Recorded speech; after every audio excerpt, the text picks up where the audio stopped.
Hi everyone, it's Alex. Thank you for joining me. So I'm going to be doing this again for those that missed out. I'm going to be sharing 5 ways that we bully ourselves. These patterns that are killing our dreams, are affecting our relationships, are affecting our happiness, are really destroying our joy, our everything. And I want to share with you guys 5 ways that we're doing this. And I also want to give you guys 5 ninja tools that are going to help you crush that inner bully. So who's the inner bully and why? First and foremost, I want to start with the fact that we are where we are in life, and it's only a reflection of who we are.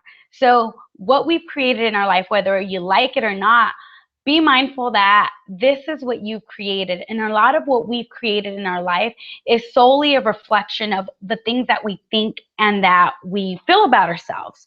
So take it as this. When someone's mean to you, it's only a reflection of what you're thinking about yourself.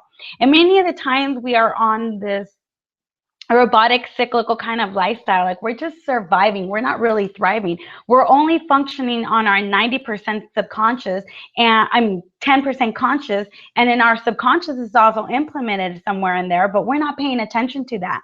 For many of us, our inner bully has been encouraged by past childhood experiences, by past experiences that maybe weren't aligned with who we are. And so we never took the time to kind of reflect and be like, whoa, that's not true, that's not me. And it affected us. It affects who we are now. So I'm sharing this with you guys because it's so important to be aware of the things that you do that are affecting yourself, and take responsibility and ownership and make a bold decision to say, you know what, this is not the way that it's going to end, and I choose to improve my lifestyle. So with that being said, I'm going to go into 5 ways that we bully ourselves, and I'll give you those tools. And I actually have an awesome PowerPoint for that, so we'll check that out. All right. My bad, sorry. So here we go. Bear with me. I am learning to do this. So here's the PowerPoint. I'm going to share with you my screen. Here we go. All right, so from the beginning. So the number one way that we bully ourselves is our inner chat. This inner chat is so dangerous. As I mentioned earlier, it affects our lifestyle. It can ruin relationships. It can affect our money, our success. How you speak about yourself has an impact, whether positive or negative. There was a study done by the Center for Weight and Eating Disorders, and their study found that right after people went through some major situations, such as whether it was anorexia or obesity, one of the things that they encouraged these people to do was mirror work. And with mirror work, they implemented the power of positive affirmations, and they've seen a big difference with these people. They also seen that a lot of our body and the power of body and our brain connection, and being mindful that your body has a way of letting you know when you're speaking badly about yourself. You feel it. There's certain people get sick to their stomach, they can get headaches. I mean, there's so many ways that your body is letting you know how you feel and how you're speaking about yourself. You know, your internal rep, I want you to start paying attention of what your internal rep is saying about yourself, and being mindful of, is it time to remodel that internal rep? Your subtle language about yourself says a lot about what's going on around you. So we've all been in those situations where we said, like, I'm not good enough, I'm a failure, I'm fat, I'm stupid. I know for me, in my first marriage, you know, I struggled with not being good enough because it was something that was told to me over and over from my ex-husband, that I was never going to be good enough and that nobody would ever want me with 2 kids. And was that my truth? No. But I didn't know how to build myself up. I didn't have the tools and skills to say, whoa, this is not my truth. Thank you for sharing, but that's not who I am. So that affected me for a while, and it really affected many of my relationships after that. So number one is the danger of your inner chat, what you're telling yourself about yourself. Number 2 is comparing yourself to others. You know what? We've all done it. We've all wished we could be skinny like that next girl, look like the girl in the video, or look like whatever it may be. We've all done it at some points in our life. And a lot of what this is creating is judgment. You're judging yourself and you're putting yourself in a situation where you're going back to step one, which is bullying yourself, which that inner voice is judging yourself. The thing about comparison is that you never win. You know, how often do you find yourself comparing yourself to others? How often do you find yourself comparing yourself to people that are successful? Well, try this. How often do you compare yourself to people that are less fortunate? Right? We usually don't do that because then it would even change our perspective. Like, wow, I truly am blessed. So again, one way that we bully ourselves is by comparing ourselves to others and thinking that we are not enough. Pretty much what you're telling yourself is, I'm not enough, I'm not worthy. And you are worthy. But again, remember that everything is energy and everything is frequency, and law of attraction, whatever you want to call it, is only going to match how you feel and what you think about yourself. Alrighty. So let's go to number 3.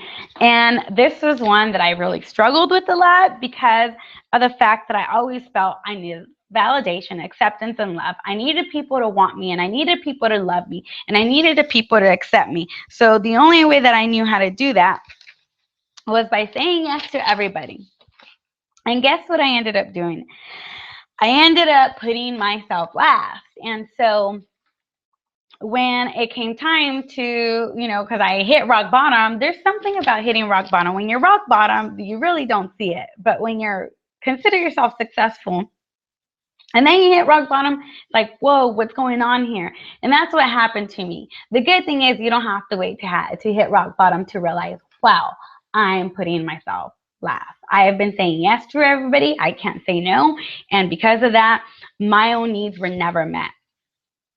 So people pleasing, can't say no, always saying yes to everybody. You're putting yourself last. One thing that I did was make a list of everybody that I was saying yes to, that I was there for. And that list was long, but I was not on that list at all. So again, people pleasing, not being able to say no, is a way that you bully yourself because you're putting yourself last. And the reality of that is that when you put yourself last and you're not taking care of yourself, you cannot show up for everybody else 100%. Eventually, you're going to give out. You're not going to last. And it's just going to be a cycle. All right. And number 5 is expectations. I love this quote. Expectations is the root of all headache. And that's something. All right, so unrealistic expectation. And this is kind of funny. And the way that I want to explain it is that there's nothing wrong with having goals and having a vision and having desires.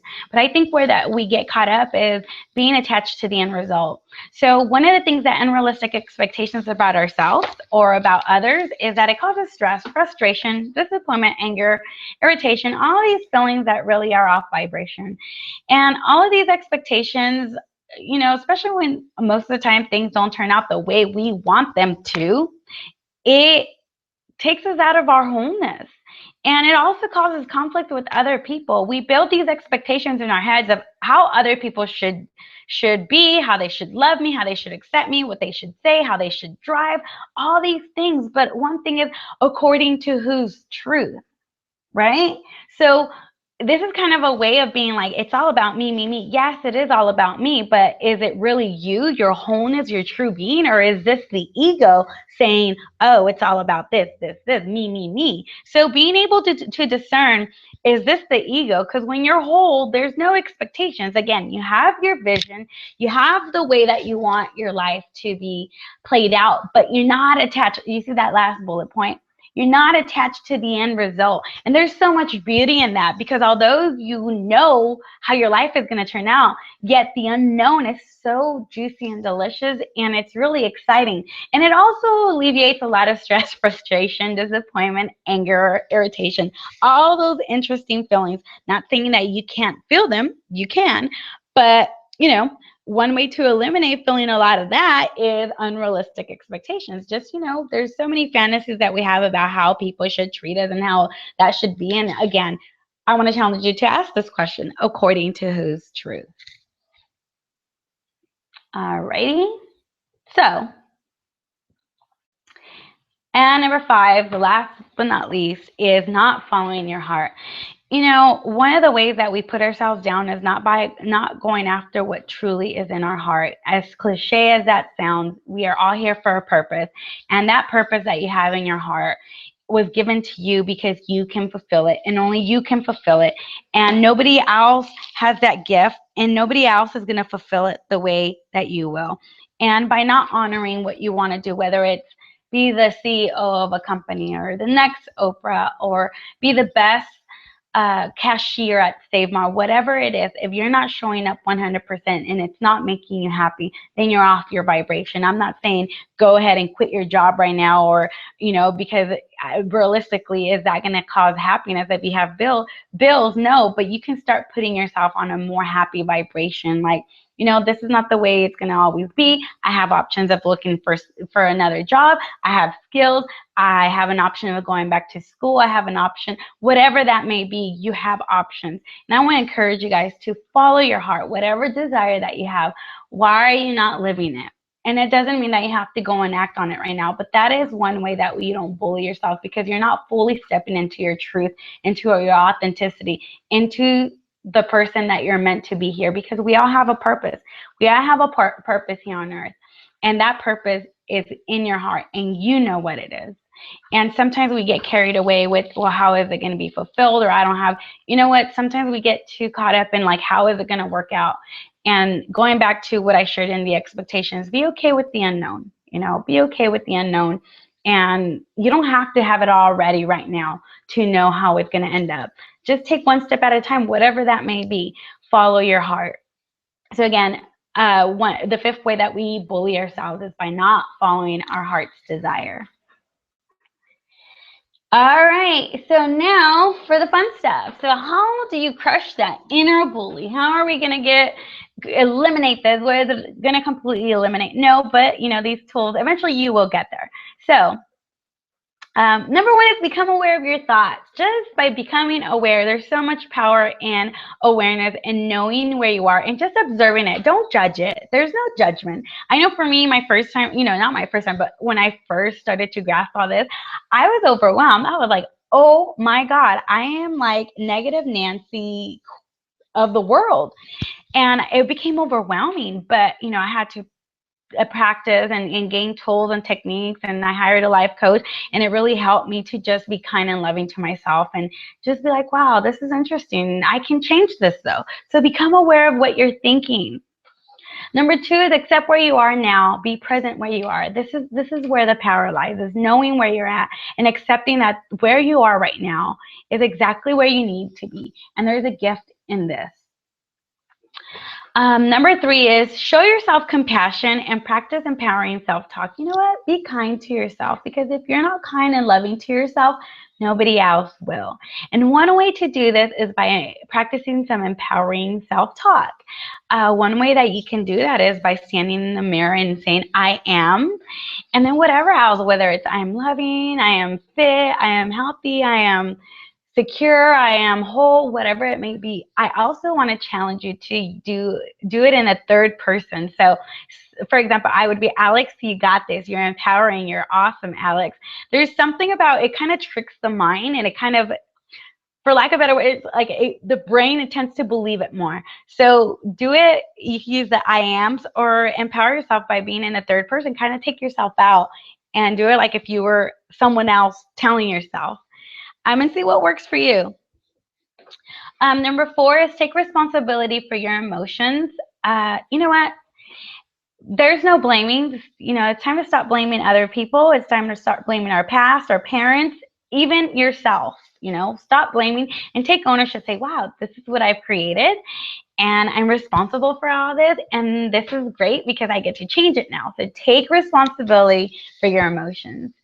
And number 5, you know, it's something that I struggled with the most, was ask for help, whether it's a friend, a mentor, a group of people, whatever it may be, ask for help. There's so much power in being vulnerable and knowing that no, you can't do it all on yourself, and that there's other people out there waiting to help you. You just got to be able to let that superwoman cape and mask off and just say, I need help, because we all need help. Nobody makes it to the top alone. So remember that everything is energy, that everything that we're thinking is creating, that whatever you think is already in creation. So be aware. Be aware. Choose happiness, choose life, choose love. And one way to start doing that is by, again, becoming aware. Be present now. Show yourself love and compassion. Talk to yourself. Love on yourself. Take responsibility for who you are. And don't be afraid to ask for help. There's people out there for you. You just got to learn to ask for help and learn that it's okay to not have it all together sometimes, because who does? This is where you learn. This is where you grow. This is where you evolve. I want to thank everyone for being here. I hope that you enjoyed this. Thank you so much. This is my second time redoing this. My first one, I was nervous because I wasn't sure how to do this. But I want to thank everybody. I hope that you enjoy this. If you have any questions, please let me know. Contact me via Facebook or email at vitalitylifecoach@gmail.com. Also, two things. I'm going to invite whoever hits me up, whoever contacts me, the first 8 people on Facebook, I am going to offer a complimentary 30-minute coaching session. So if you're ready to step out and be bold and change your life, contact me, the first 8 people, a complimentary session. And I also want to invite you guys to be on the lookout on Facebook. I will be collaborating with 4 other amazing women on October 3rd at the St. Anthony's Retreat in Three Rivers, California. We're going to have an amazing day of self-love at the Extreme Self-Love Experience. It's going to be all about revitalizing your mind, your body, your soul, caring for yourself, re-energizing yourself, great connections, and it's just going to be an amazing day. And if this is something that you know that you need, or something that you think, you know, this is it, you know, there's nothing wrong with taking care of yourself. You are the most important person, and if you want to improve yourself, only you can do it. So anyways, yeah, if you guys have any more questions about these things, contact me again on Facebook or email. Thank you so much, everyone. Remember, you are loved, you are honored, you are valued, and go out there and be all that you are already. Thank you. Namaste.